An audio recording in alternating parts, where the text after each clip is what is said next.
Hello there, Vic Benedict here. We're playing Ninja Gaiden 3 Razor's Edge on the PC, and this is my Ultimate Ninja Difficulty Gaiden walkthrough. We're currently on day 8 of 8, and that first spider tank, if you don't do the QuickTime event, if you want to, you can fight it. I hate fighting those, as most people do, I think, so it is nice that you just have to do a quick time event on it, have done with it, and maybe we miss out on some karma, but I definitely don't miss out on anything that I'm going to subsequently enjoy. This fight, if you want to, you can skip it. You can just run up the stairs after you kill the guy with the rocket launcher. But so day 8 is a long one, and it is the final day for Ryu. And this particular fight down here, as a couple of fights will, it has ghosts, so it's quite difficult to manage enemies that you have no idea where they are. So what you can do is you can use that 4 rings attack to illuminate them, and the UTs will auto lock on to them too, so you can use the lunar would probably be the best, but I'm using forward Y on a couple of pirates over here, and we're gonna do all the fights in this chapter. There's one fight that's pretty brutal, right next to the right before you get to the first save. But like most things, if you don't want to partake in, the nonsense of it, you can just spam UTs and, minimize your suffering on it. And like most enemies are just heavily armored in this game, and they're extremely, extremely difficult, much more difficult than they ever were or ever really have a right to be. But yeah, that's gonna that fight will be right after a grip of murder section. That itself can be a little difficult. So if you are skipping fights, you can lose out on accruing karma. So that might be something that will hinder you later. But do you see how I almost ran up the stairs there? If you want to, you don't even have to do this fight. And I wouldn't blame you. There's a couple of fights. In fact, every fight that I believe to be skippable, I'll mention to you that you can do that on. But blessedly, there's a couple of these throwaway enemies here that we can use to instigate our steel on bone chains. Although I'm using a weapon that has no reach to it, so we'll have done with that. Hopefully, you've made it thus far in the campaign. Hopefully, you're willing to finish it if you are going for the Ultimate Ninja achievement, because one exists. I don't know if I've cleared this on PC, so I'm not going. Even if there is a Steam achievement for it, I'm not going to showcase it, for any sort of validation or confirmation or anything like that, because, we all know that it's on Ultimate Ninja because the pirates are doing their chain breaking move, so there's just no refuting it. And that's a good thing, because there are instances where people, bafflingly, they will doubt the difficulty. In fact, someone commented recently on a Gears of War 2 video. Gears of War 2 on Insane, early on in that campaign, there's a notorious Reaver section. And he said that, this person said that it couldn't be on Insane difficulty because you can't kill the Reaver. And I was just thinking, what the hell are you talking about? You can't kill it? So how would you finish the rest of the fucking game? I just have no clue why these people say these sorts of things. Ignorance is one thing, even though some people don't like to excuse it, but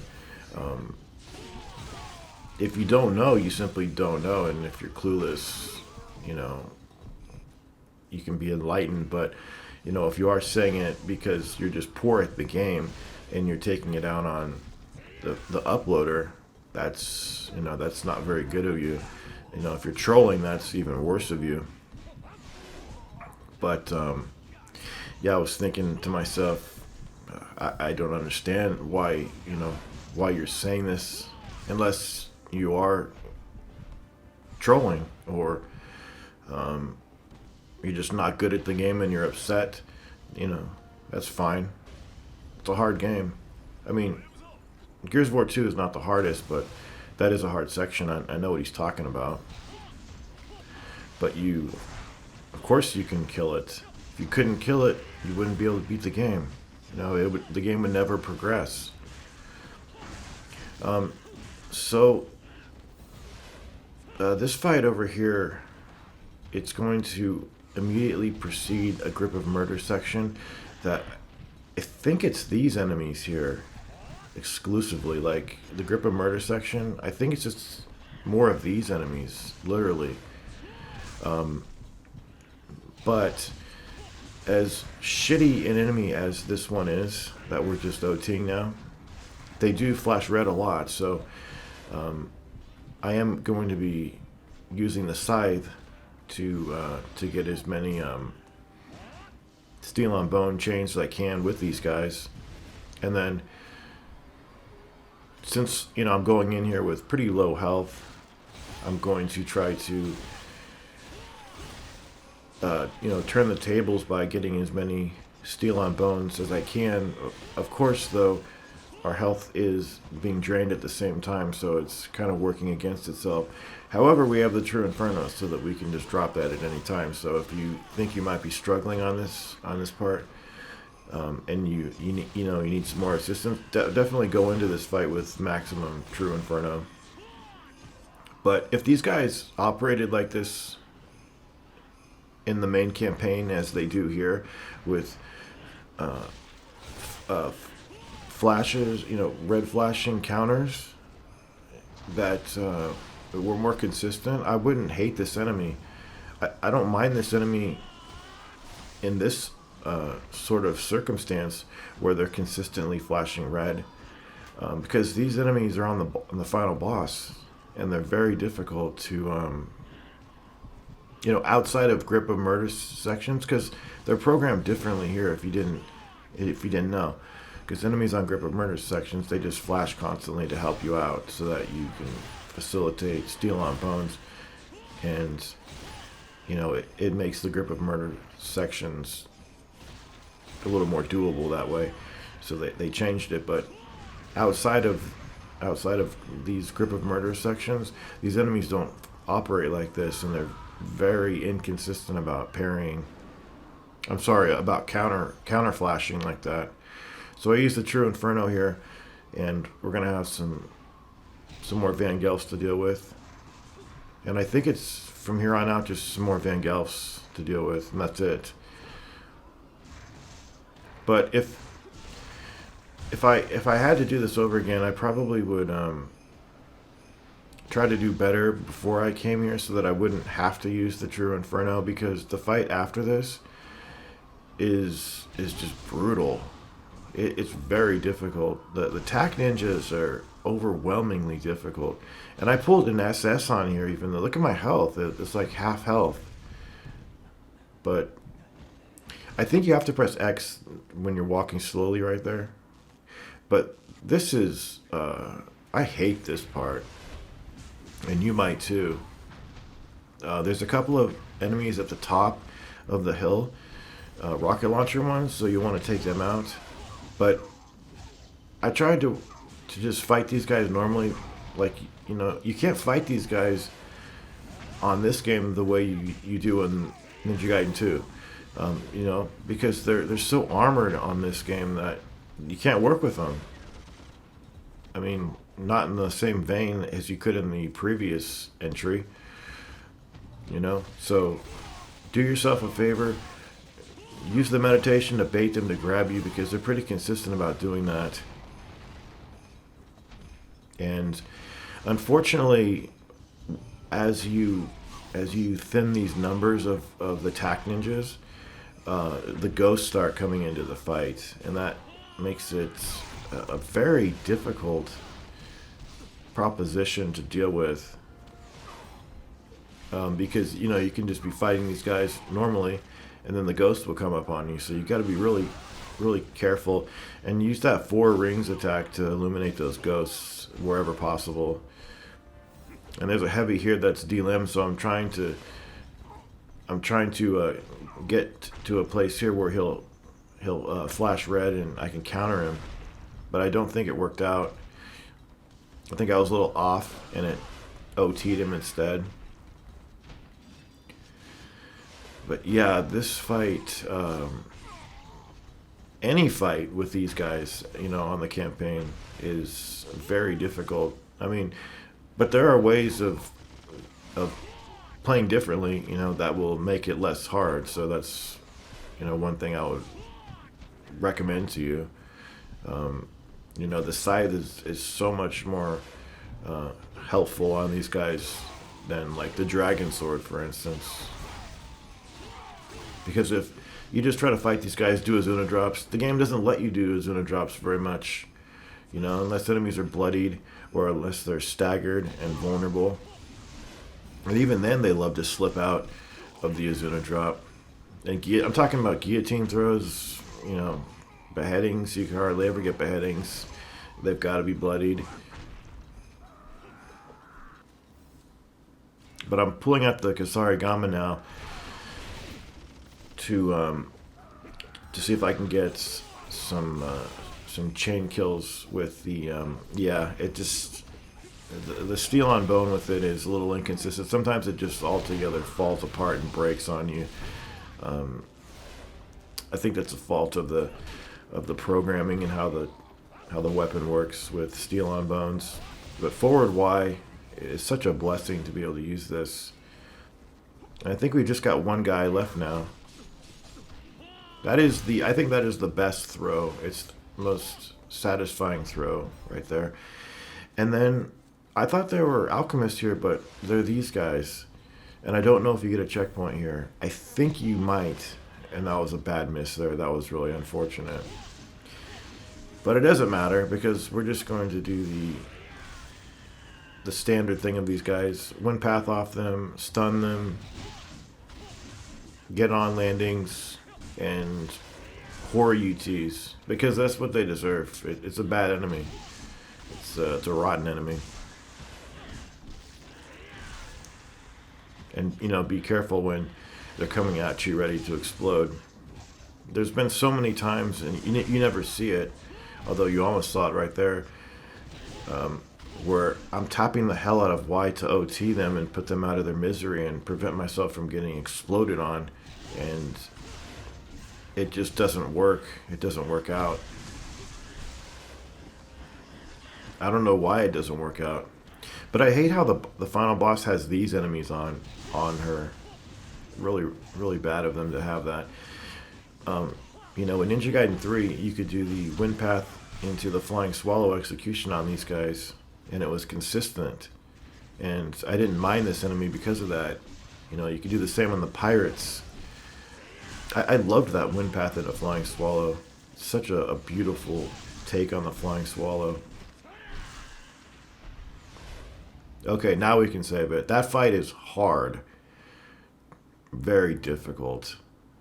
Needlessly so, I would say. The fight coming up, I'm going to use the True Inferno on right away. The fights that come up, some of them can be outright skipped. This one, I'm fairly certain that midway through the fight, you can't see it now, but there is a barricade down the street. It's like to my right and then down to the left. I know it's bad directions, but the barricade prevents you from leaving the fight at first. But like I said, I'm fairly certain that after you kill the first couple of waves over here and the barricade gets blown up, you can leave the fight if you choose to do that. And there's a couple of instances where there's large-scale fights that you would imagine, you would be forced to do it, but you can outright skip them. And I've decided that I'm not going to skip the fights, primarily because of people being disappointed when they're watching, because I do take that into account. So it looks like the barrier has been destroyed. The further back you stand, the longer it takes these enemies to reach you, and you can conceivably get off as many charges as possible. But using the True Inferno, was that wasteful or ill-advised? Not so much, because there's going to be plenty of opportunities to accrue your Nimpo, because there's tons of enemies on these fights that I'm talking about. And there will be a Test of Valor coming up, and I got to Wave 2 and then died, so... Got a couple of executions here. And one of the reasons, too, that I don't like skipping fights is, not only does it disappoint the people that want to watch. I mean, some people can care less. They're just grateful for anything, pretty much. But, there are folks that get disappointed. And I'm not out to, constantly please people with footage, but I do, appreciate the people that are going to be dissatisfied with, the content, and, I don't want that, so. And, it more accurately represents things when you're not just fleeing from every fight. Okay, so the barrier was like right around where I am now. So I'm going to heal a little bit. And then I think you get a checkpoint up here too. So once you go down a little ways, there's one heavy up here. And then there's a couple of flyers. And then we've got some more not fun fights coming up. And I guess that's not altogether a fair statement, because it's not too bad. There's some mages, and the mages are one of the enemies that are quite fair about getting delimbed. You don't have to hit them for 10,000 years before they start to bloody and, can be executed and limbs cut off and things. And how I pulled off an SS there, I have no idea. But as we come down here, there is a... if you don't know how to get to the Test of Valor, I'll show you exactly where it is. There's also a SCARAB over here that we will remember to pick up before we leave. And it's actually a good idea, after you do this smallish fight, to go over to the Test of Valor. Because as you know, simply activating it and participating in it to some degree. Anyway, you slide under here to get to it. Participating in, even if you go to the Test of Valor and get killed on the first enemy and leave, they're still going to give you a full heal. But now, the good thing though is that, ordinarily we wouldn't have the full heal, so it's really nice. And then, the first wave is not that bad on that Test of Valor. And you can, what it is some alchemists and some tac ninjas in a really big arena.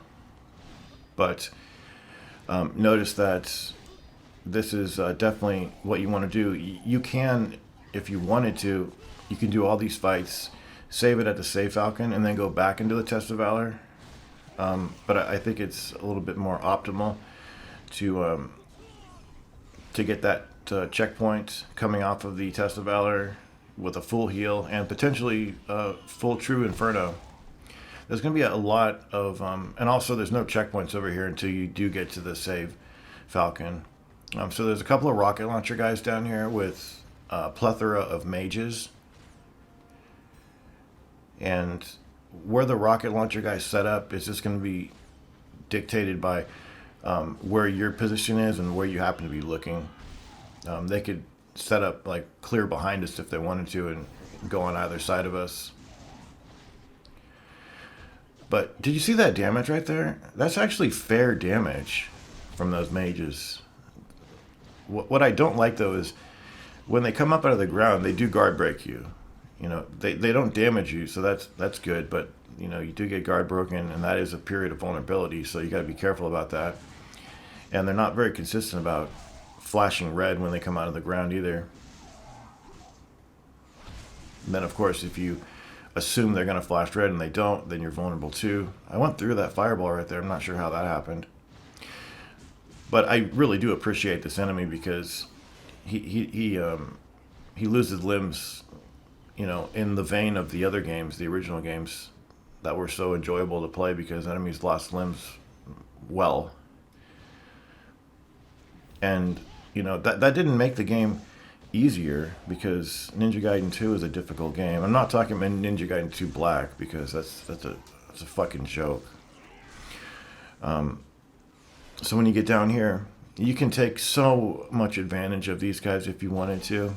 You could separate yourself from them to the utmost degree over here. I mean, you can go all the way back down the street around corners, charge attacks, just wait for them to run right into your attacks. I used the True Inferno here because I wanted to take out the first 3 and, you know, have done with this a little bit more quickly because I think there's like 9 of these guys. And that is getting up on too many. And I know it's probably in my better interest to use the sword here because it will delimb these guys faster and it's a little stronger than my lunar, which is only at level 2 right here. But I just feel that this is a really safe weapon to use on these guys. As far as pressing Y to stagger them and then holding Y to facilitate your charge. But yeah, if you wanted to, you can go all the way down the street or on the corner. They would probably throw their projectiles through the geometry like they did on that Ioni stage, though. I wouldn't put it past the game to do that. But your chances of getting hit are kind of small. This is a huge area. And if you do use the True Inferno in the spots that I do, there's a chance that you won't accrue it all before we get to one of the boss fights. But you'll probably have enough to use the Inferno. And Cliff is not the hardest boss fight anyway, so you know we'll be getting there with what I imagine will be a full amount of health, and it has a good checkpoint on it too. Yeah, way too many of these guys.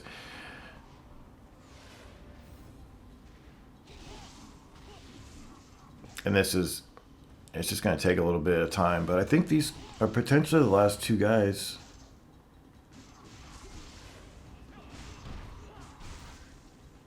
Yeah, last guy. Okay, so the next part is kind of difficult. It's an on-rail section. And since it's on Ultimate Ninja, you know, you're going to have the hardest stakes possible. But I'll get you through it. And it is checkpointed decently. I won't say it's checkpointed well, but it's decently enough, you know, as far as the consideration for the person who's playing the game. So on Ultimate Ninja, this on-rail section is pretty unforgiving. It's got a decent checkpoint, like I mentioned, but you need to do this very quickly. And if you don't, you're going to get instantly killed. So the first checkpoint is not too bad. It's just the second one. And you're really going to have to try to take out multiple flyers, because if you don't, you're not going to have enough time to kill them before your truck that you're on explodes. So that's the first section right there. And then here's the hard part right here. It is pattern based though, and it's consistent. So the first ones are over here. So just aim the bow over the enemies and just wait a second. And unfortunately, you have to wait a second, and that, you know, that's crucial time. But if you just hover the reticle over the enemy, like you were tutorialized back in Chapter 5, he'll hover over 2 enemies, and then that will, hopefully mean the difference between you getting outright killed or not, because you don't get many chances here, like extra allowances. But once you get into this overpass over here, I think you're okay, because at this point, you've already done the hard part. The hard part's done. And on those flyers that we did, you don't have to zoom in and do the bullet time. It's just not necessary. Every time I tried to do that, it just worked against me. But on these choppers, you will have moments, and there are audio cues alerting you to the flyers.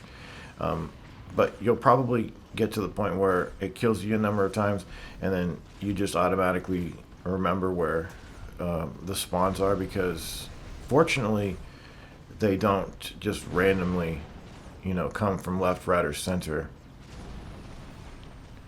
That possibly is the hard part, and now it's pretty easy sailing, because you just have tanks to deal with, and I don't think you can target multiple tanks. You can try it, but if you can, that's fine. You don't need to, though, because I certainly didn't, and I was able to get this done.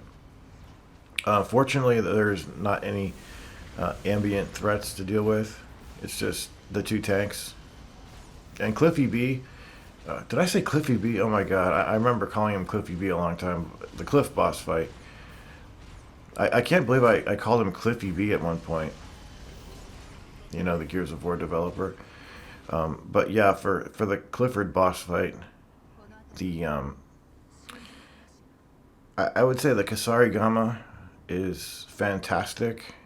But when you are using that, you're gonna have to get right up in his face, and he has a plethora of moves that will guard crush you, meaning that it doesn't matter if you're blocking, you're gonna get staggered and damaged.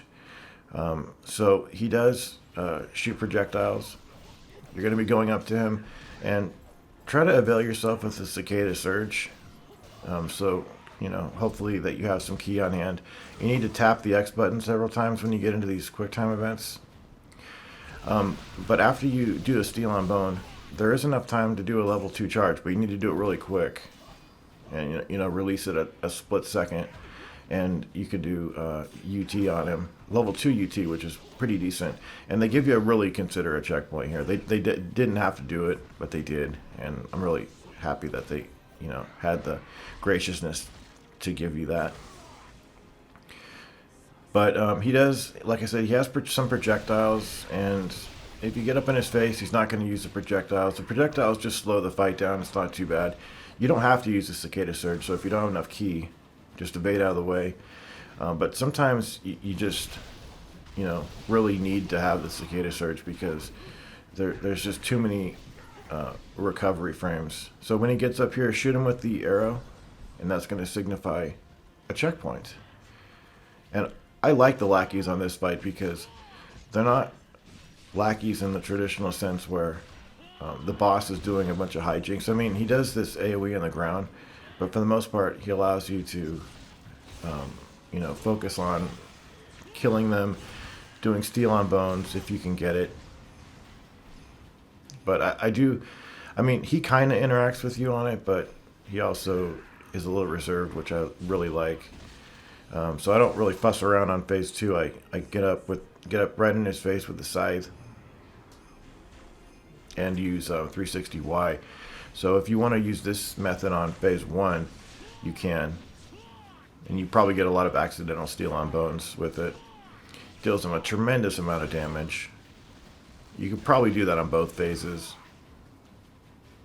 It's a game-breaking move for sure. Game-breaking or not, though, I suppose I'm just going to use it, and I would recommend that you do too. I'm having a hard time finding the Save Falcon over here, but Cliff is going to accompany us and kind of walk past it, and I'll find it from him, I guess. And now, We have, I hate, don't you just hate this enemy? It's such a dull, boring, unpredictable, difficult enemy to have to deal with. And there will be occasions where you're fighting Reapers. I think there's actually about 4 on the next checkpoint. And these fights, I've got to say, they're extremely dull. So I'm going to do them, but be cautioned. One of the fights coming up, I'm going to do nothing pretty much except lunar UTs. And Cliff doesn't get in your way very much. He's okay. You know, he pulls aggro. He does, you know, he does his own thing, kind of. He doesn't get in your way. I remember when we were fighting with Momiji, she kind of got in the way, but I found that his AI seems a little bit less obnoxious about, you know, getting in the way of what you're doing. But I think I mentioned, so at this point, you don't have the bow, and there are Reapers coming up, so you might wonder, how do you get them out of their mask phase? Well, the game just will drop them automatically at some point. And if you want to speed it up, you can like scythe UT near them, or like jump and hit them, but it's not necessary. There's a SCARAB over here. There's, I think, 1 left, 1 or 2 left. They're all in the description. And over here we have this enemy again with a Reaper up there. Notice how the game just dropped him. If you review the footage, the game dropped him. And unfortunately, you know, we have to deal with these kind of dull enemies, but the checkpoint is literally, if you die over here, it's right here. So it's a great checkpoint. And if you don't want to do this, just run past it and skip it. Same goes for the next fight. If you don't want to do it, just run past it and skip it. Because we're certainly not going to have to worry about buying anything else. Although I have a lot of karma, I'll buy something eventually, I guess. And this has been a run where it's, you know, we have the same health that we've had from day 2. I at this point, I just have the 1 upgrade purchased, 1 of 5. And I like to save a couple for the boss, the final boss, because it's obnoxious. You're fighting these guys with a spectacle boss fight, and it's very awkward, very difficult, and very poorly made, poorly designed. But yes, this has been a run where our health has been quite limited. Not that it matters that much on Ultimate Ninja, since you get dealt such heavy damage. But here's the first Reaper killed, and I believe we've got 3 more. So just do the smart thing. Leave this fight. Don't do this fight. The next fight is, I mean, they're just not enjoyable at all. And it's such a temptation to want to leave them. But I did say I would do them, so I'm going to do them. And I almost didn't survive over here. You know, Cliff is helping with the Reaper over there, I think, but I'm kind of just standing in abeyance, charging my attack. There's the next one up there. I don't know why. I don't know why they take your bow away. It's kind of silly. I'm sure in the story there's something about it, but I don't know. It just seems kind of pointless. You don't use the bow too much. I mean, people use it to, you know, when they're in the air and they're trying to not get hit when they land, they arrow cancel, things like that. It's kind of out of my wheelhouse of what I do, but hopefully this is the last one, so we can push forward over here. There's actually 2 fights coming up, but I've got to say, for as crummy as these fights are, they're very nicely checkpointed, and the fact that you have the option to not do them, you know, it takes the sting off of it a little bit more. So we don't have much health, but doesn't really matter because we have the True Inferno. And I was wary of using the True Inferno completely over here, so after I kill this batch over here and get my checkpoint, because I can guarantee you get a checkpoint after you kill these ones, and then you flying bird flip up to the next level of this building.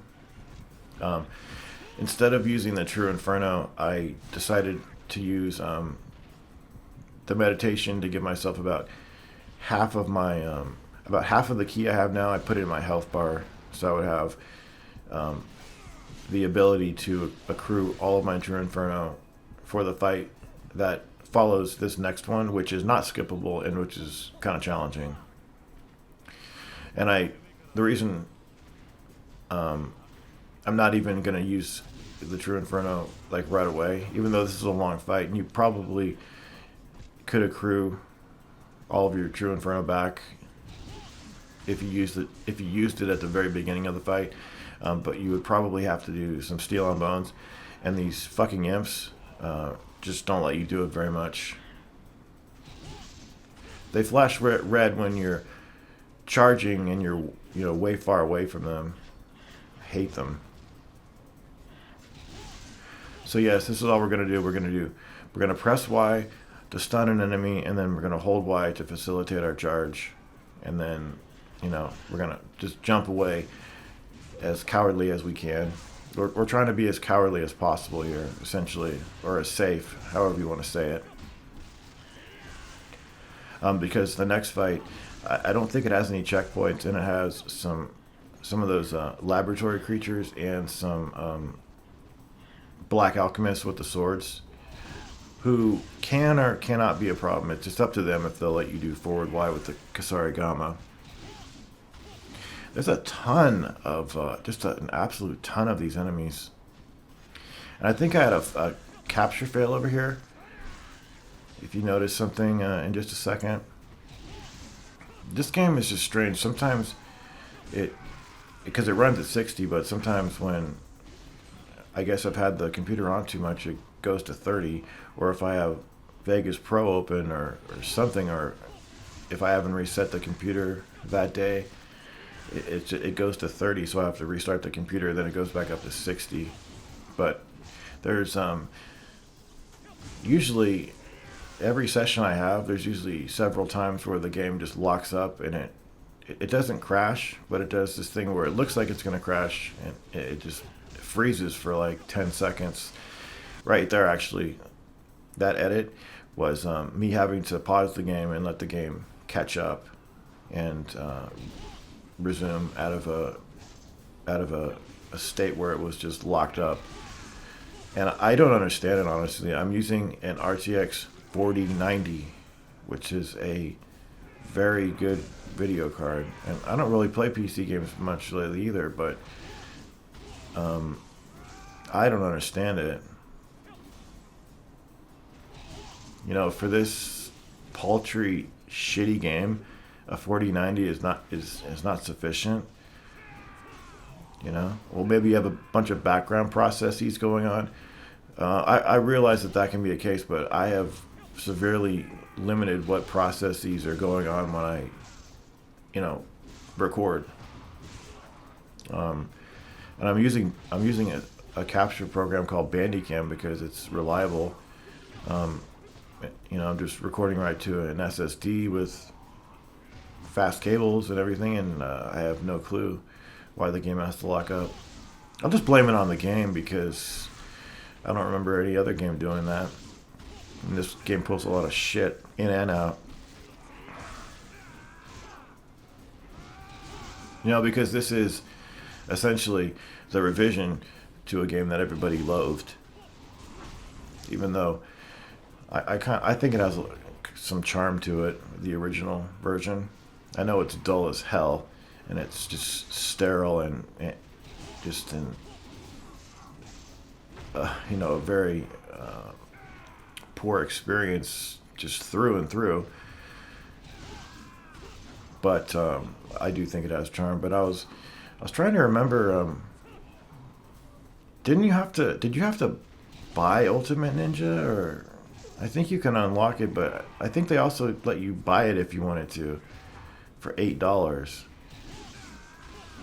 I remember watching my Ninja Gaiden 3 guide from a decade ago, and I remember that I paid it because I didn't want to go through the game several times to unlock it.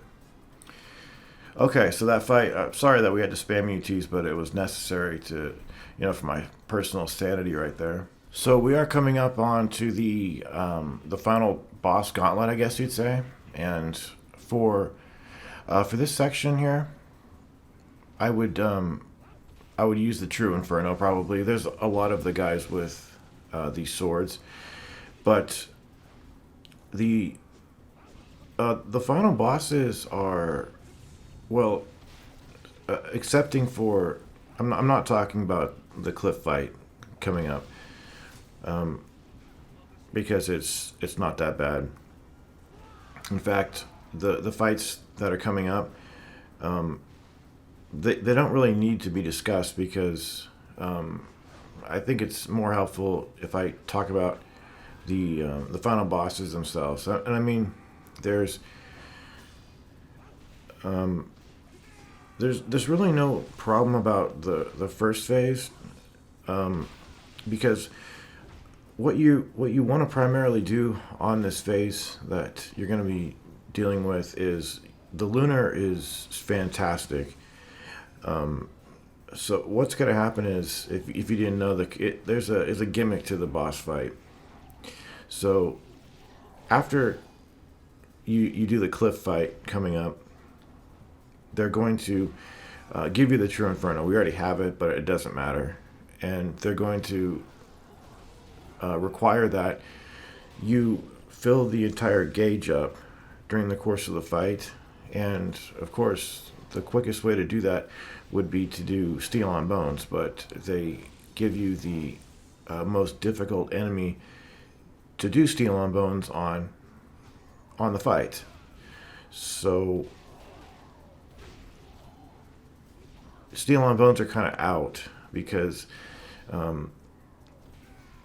it's just up to the whim of that particular. We're talking about, there's a final SCARAB, by the way. It's the imps, and these imps, as you know, and I've said many times, they just flash whenever they feel like it, and for the most part, they don't flash red. So what you want to do is take your lunar, and I believe the higher up level you have the lunar, the flashier, more flamboyant attacks it does, the more long-winded key buildup you can potentially get. I end up upgrading the lunar to level 3 simply because I did not have enough. When the final tally was in, I couldn't afford the 5th health upgrade, which is 1,000,000. So I upgraded the lunar to level 3, and then on the course of the boss fights, let's see, 2, 3, and 4. I think I used two health upgrades on the first phase, and then 1 health upgrade on the second phase. It's pure trash, both phases, and I personally think the second phase is much worse, even though it's not as long, but it's just absolutely despicable about the whole setup, because you're going to be asked to hit the arm of the boss while evading projectiles on the ground and a sword attack. And the sword attack is not the most difficult thing to dodge, but if you get staggered by the AoEs, it's kind of out of your hands if you're going to get a chain reaction of staggered from her hits.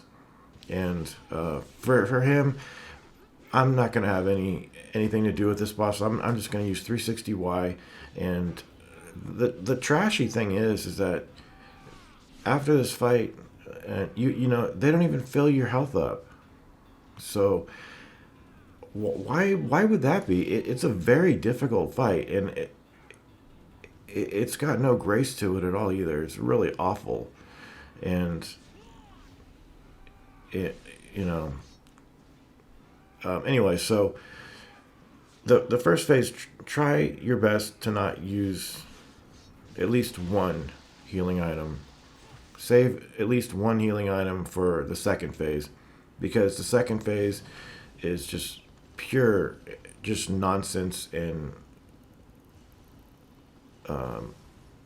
just random, just randomness. And for the most part, I'm going to be sticking to the Lunar. The Lunar is actually really fantastic. It's fast, and it's, you know, at level 3 it's damaging, and it's great for its UTs and also for its standard melee attacks.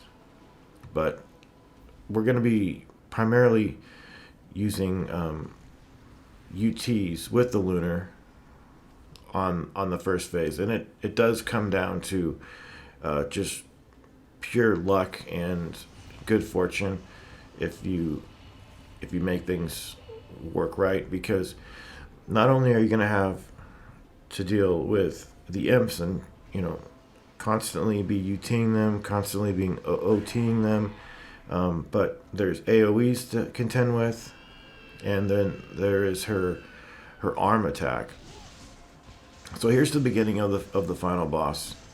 You notice we've got the Lunar. It's up to level 3, and what you want to be doing is going back and forth, wind pathing off of their heads, getting your on landings, and facilitating charges that way.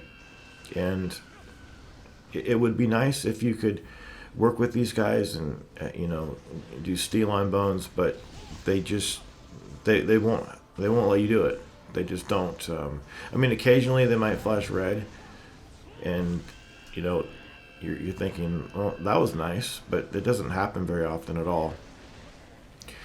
So anytime you see her arm coming down, move out of the way of it as fast as you can, and always finish them off with OTs, because that's going to get you done the fastest. So there's our first health upgrade right there, and this just does come down to good fortune. You know, wherever you happen to be at any given moment, it could be bad or it could be good. But you are going to be, you know, using UTs constantly, so you do have a lot of iframes going for yourself at any given time. And, you know, OTs have iframes as well. And anytime they're about to explode, just keep tapping Y so that it doesn't explode on you. But yeah, this is pretty basic. It's just jumping around, getting on landings, constant UTs, constant OTs, and it just starts to get rough after this. I mean, this is pretty rough as it is. I remember when I did this on the Wii U, it wouldn't even let you access the menu in combat. You couldn't use healing items here. So I remember having to do this and not being able to heal. It's ridiculous.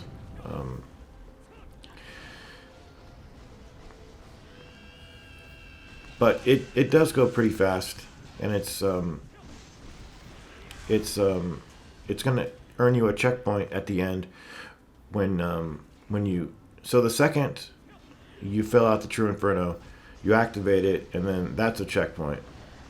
And then you've got some, you know, some nonsense about flying around, cutting things up as usual, tapping X a million times, and I would definitely stick to the Lunar on this coming up phase, because she doesn't do the sword attack here, you know, and that's nice, but the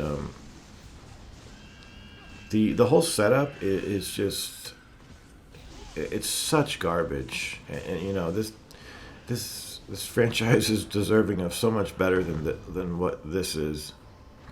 And it takes place on more or less the same area.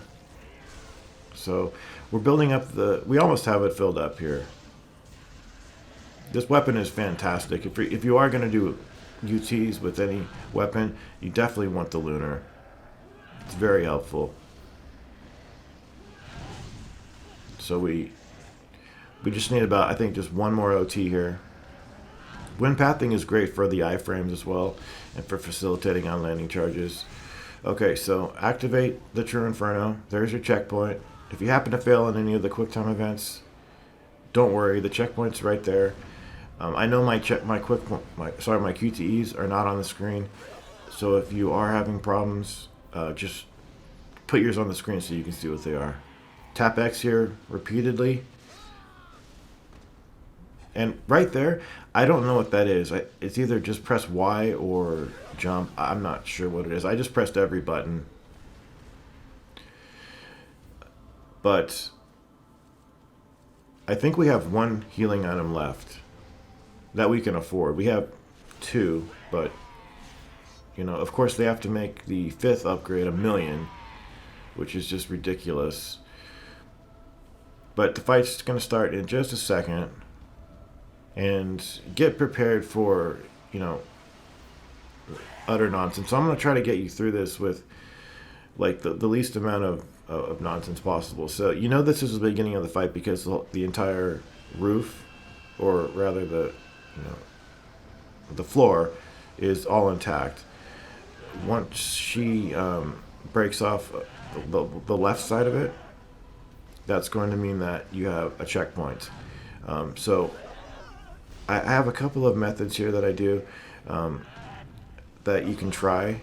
The 360Y with the scythe is great for the iframes, but if you do want a more direct approach with fewer iframes, but it's probably a little bit snappier and it might get the job done, you can use the lunar. So I have both methods shown here. So I'm almost dead.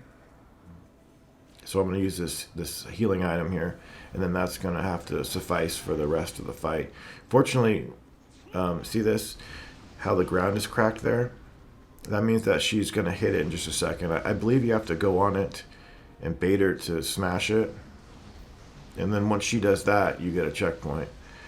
So I just wanted to show a couple methods. So the 360Y with the scythe, you get iframes, but it's a little longer of a process. So I've got this to show you too. So if you just, instead of, if you don't want to hit her arm and you want to just hit her hand, this goes a little slower and you get less iframes, but it's a little bit more consistent, I found.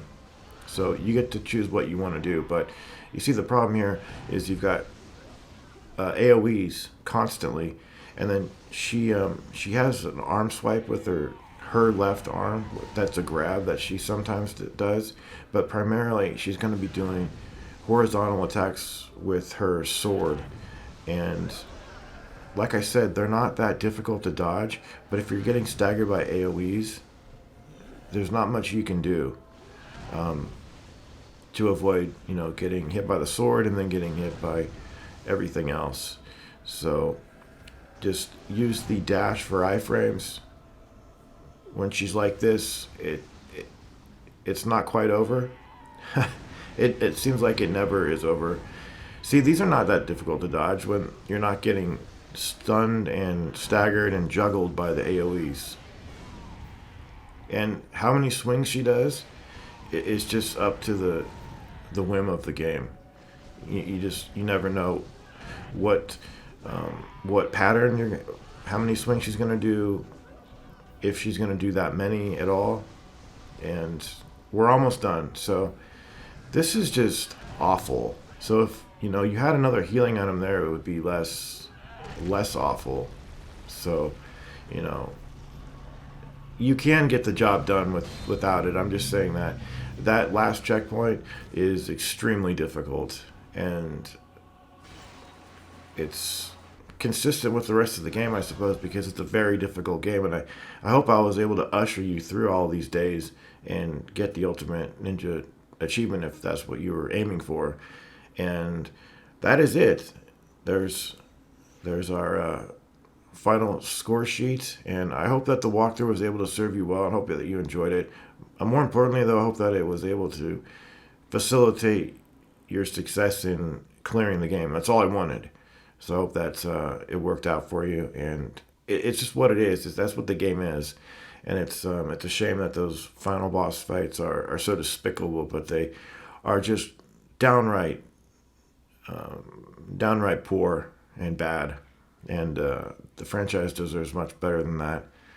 So that has been day 8. That has been all the days, and hopefully you were able to get through them without too much trouble. And I hope I was able to help you in some small part. So thank you very much for watching the walkthrough. I hope that it helped you out. And until I see you in my next project, please take care.